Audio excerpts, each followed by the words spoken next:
Hey Fiesta owners, I got a tip for you guys. If you're living in the Midwest or anywhere where you deal with a lot of winter and salt, and corrosion is a big problem to keeping your car nice.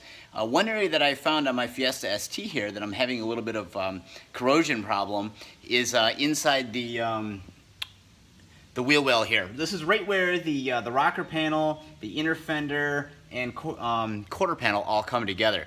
And I'm just getting a little surface corrosion here. So what I did is, before winter starts again, I sanded it down with about 400 grit sandpaper, and then I did 2 coats of self-etching zinc enriched primer. Zinc, of course, is a sacrificial material, so that will corrode more before the steel will. Did 2 coats of Rust-Oleum premium black paint, and then I did 2 coats of rocker panel guard so that it kind of chip resistance, and then a thin layer of the Flex Seal stuff that you see on TV where the guy makes a boat with a hole in it made out of a screen door float. So anything I can do to try to give as much distance between the salt and the steel was kind of what my intention was. I'll check back on it this next spring to kind of see if this made an improvement or not.